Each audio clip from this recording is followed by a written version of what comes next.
Introduce yourself. It's your boy David Lucas. Y'all already know what time it is. The roast man himself. Roast.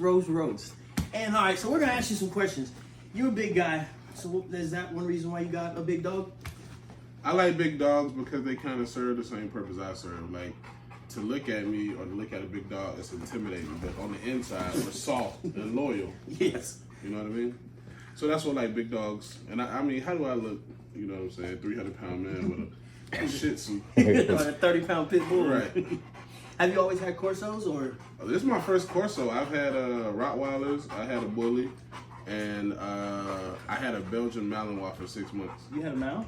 For 6 months. And how was that? 6 months. In an apartment, bro, that dog would climb on the stove and climb on the cabinets. Relax. They gonna be like, what the hell they doing? Like, this dog looks like a Mal, a Corso Mal here. No.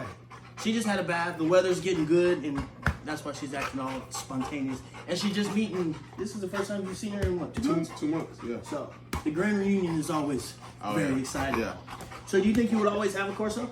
Yeah, when I buy my house, I'm gonna get another one, and I want 2 Borgles. I was telling him earlier, I said, I'm only gonna get dogs that Stanley say he can train. If Stanley can't train them, then I ain't getting them, man. Because I ain't let nobody else train my dogs. Because where she was at when I first brought her versus where she at right now is like a total 180. And she's still got puppy brain. So the fact that he has trained my dog this great, and she's only 8 months, and she started coming, I believe, at 4 months. Yeah. 4 months. She's, man, she listens. She don't bite shit no more. She uses the restroom outside. Give me confidence. Yeah, she's definitely kennel trained. So what else? What else other questions do we have for him, Jamil? How important is training the Corso? Ooh. See, that's why you gotta have people like this, man. So how important do you think is training these kind of dogs? Especially where you live now. Yeah, so I live in a high-rise downtown Austin, and even if you have a house I mean, if you got a lot of property, 100 acres, that's one of the unique traits of a Corso, stubborn. Stubborn. They're very stubborn. So if you want to buy a Corso, just know you're going to have one of the most stubborn dogs you've ever had in your life. Think of it as dating a light-skinned girl. They know they can get away with everything. Relax. So, one question. But training a Corso is very important, man. Anytime you have a dog breed that like Corsos, I don't know how many people know about them, but they feel no pain. You can pretty much hit them with a hammer and they're still gonna go after whatever they want. They got a lot of drive. So having a dog like this, training is mandatory because you don't want any problems on your hand, especially with a dog with no confidence or one that's not trained just biting somebody randomly. Because good luck getting that dog off, because I mean, even she's 8 months.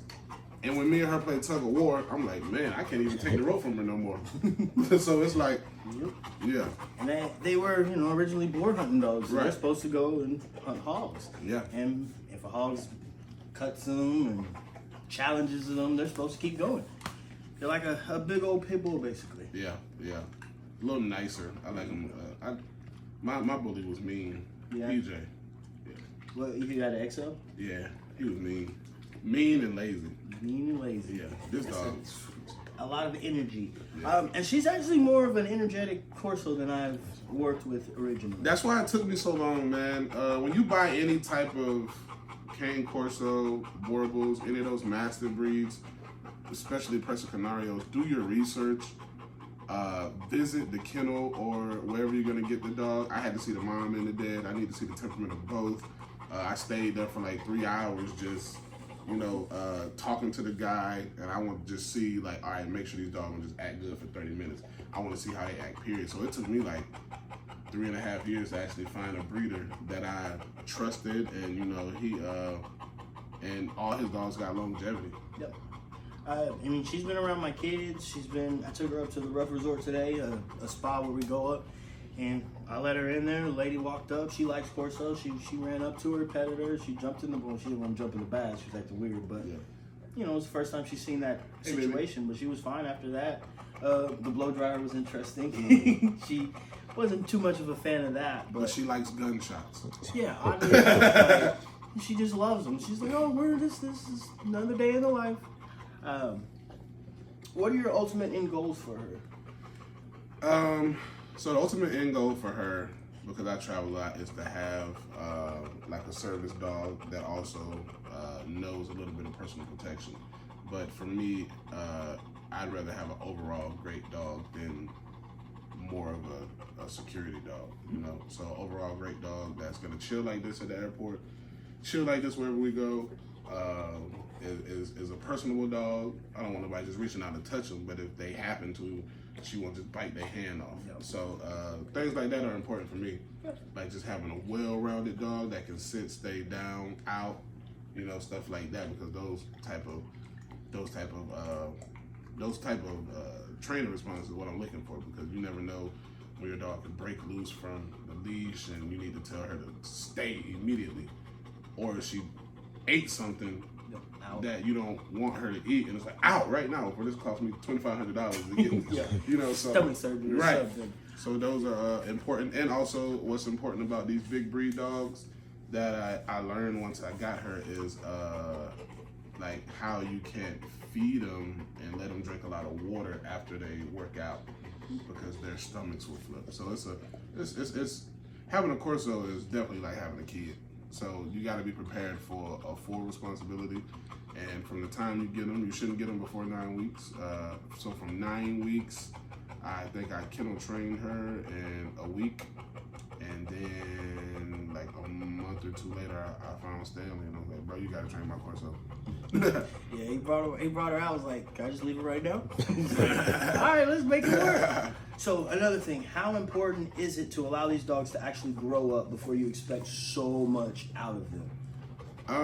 She actually surprised me for 8 months, but I mean, she still has puppy brain, and so I mean, you can't just go get a dog and expect or expect a miracle in a month, because every time I get her, I see improvements, and that's like the biggest thing. Like her, when I walk in the house, the last time I had her, she follows me right here without me even saying heel. And if we're going out of a room, she walks first. She looks both ways before I even leave the room. It's crazy how protective they are. That's crazy. And also, if you bought a shitty dog, don't expect Stanley to work a miracle, because genetics are a motherfucker. Yep. You can't be LeBron James if you got Muggsy Bogues genetics. I mean, a lot of people don't understand that. Preach. Yes. A lot of people don't understand. They go buy a dog off Craigslist for $100. Mm-hmm. Hey man, I need a dog that can compete in the World Series of dog racing or whatever. Mm-hmm. And I mean, and it's not to say that can't happen, because I mean, I got Rocco and he was $150, and I mean, he does compete in all of these crazy things. But that's an anomaly. No. Like you said, you want to make sure you're doing your research, you're taking your time, and then you have a line of communication with the dog. It's not just, they're not a robot. They're an animal at the end of the day. They're going to assess different situations. You got to make sure that you're leading them in the way that you want. If you don't have any authority, if you don't have any leadership or even give them routine, they're not going to know what to do. So they're going to figure out the wrong things to do, and they're going to be destructive. They're going to be jumpy. They're going to be all these things.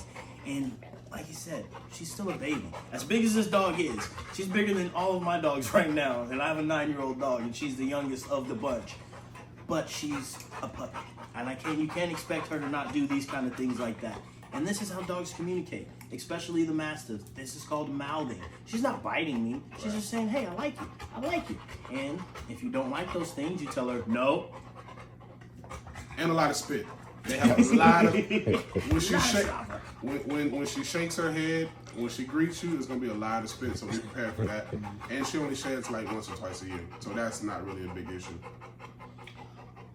Is there anything else people should know about training, about routine? Corsos in general? I say as the moment you get your Corso, start a routine immediately. So if you take her out for a walk in the morning, make sure she has that walk every morning. And using the bathroom outside is going to be a difficult thing. I put out of these grass pallets for my balcony. But you definitely want to get her using the bathroom outside. She needs to know, like, when I smell fresh air, that means it's my turn to go to the restroom. That's very important. That's going to, because these dogs don't boo-boo, they take shit. And the bigger dog is the bigger pile.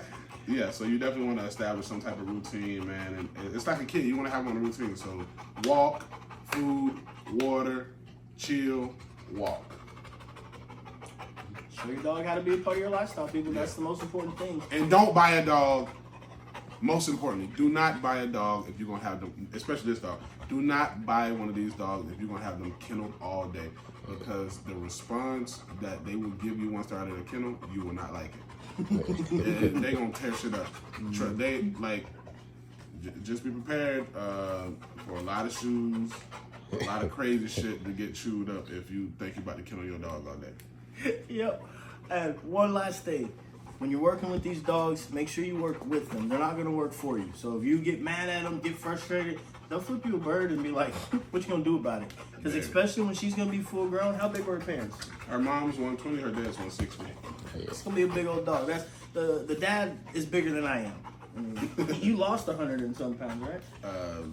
I ain't gained it back. It's a process.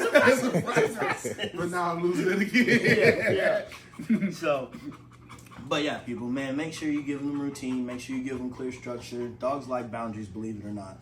They're not like us that want to just disrespect authority. If they respect you, if you have a relationship with them, a dog will do anything you want. So, you got any upcoming shows? Anything that people need to be paying attention to? November the 3rd and 4th, I'm in Dallas and in Fort Worth. And then I think November the 10th, I'm in St. Louis, Missouri. Just follow my website, davidlucascomedy.com. You'll see me. Hey, we seen him in person. Hilarious. Hilarious. So, all right, everybody. We're going to get out of here. Let him get back on the road, get back to his thing. Let the dog get into her routine back at home. As always, stay tuned, stay safe, stay sharp. Yes, Just sir. take care of your dog.